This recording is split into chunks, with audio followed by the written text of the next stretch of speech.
अस्सलाम वालेकुम गाइस, कैसे हो आप सब लोग। मैं हूँ फारिया जवेद और आज मैं आप लोगों के साथ पेयर सोप का रिव्यू करने लगी हूँ और आप लोगों को बताऊँगी तो ये कैसा है, ये विंटर में भी यूज़ होता है कि नहीं, समर में भी है, और आप लोगों को बताऊँगी तो इसके बेनिफिट क्या है। बहुत ज़बरदस्त ये सोप है, आप लोग यूज़ करें, अच्छे रिज़ल्ट मिलेंगे आप लोगों को। तो इसकी इसकी प्राइस 150 तक है। हाँ जी, 150 तक है इसकी प्राइस। तो आप लोग यूज़ करें, अच्छे रिज़ल्ट मिलेंगे इसके। इसमें और भी फ्लेवर है, वो आप लोगों की मर्ज़ी है, आप जो सा मर्ज़ी फ्लेवर ले सकते हो इसमें।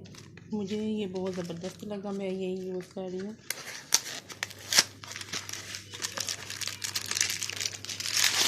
ये देखिए,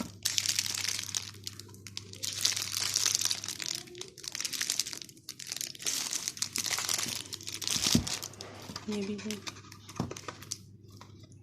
तो आप इससे अपना चेहरा वॉश करें, ये बहुत ज़बरदस्त है, आपकी स्किन को मॉइस्चराइज़र करता है और आपको विंटर और समर में भी यूज़ कर सकते हो।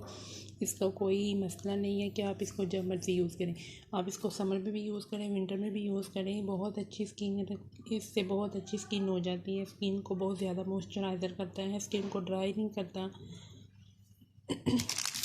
इस साबुन से एक और भी चीज़ है जो बहुत ज़बरदस्त है, इसको मैंने यूज़ किया है तो इससे ओपन पोर्स भी बहुत हद तक ख़त्म हो जाते हैं। ख़त्म तो नहीं होते लेकिन कम ज़रूर हो जाते हैं। जो मेकअप करते हैं, जो ऊपर ऊपर होते हैं, वो इससे नहीं होते। ट्राई करके देखें, बहुत ज़बरदस्त सोप है ये। तो आप लोगों को वीडियो अच्छी लगी है तो लाइक और शेयर करें, मेरे चैनल को सब्सक्राइब करें। अल्लाह हाफिज़।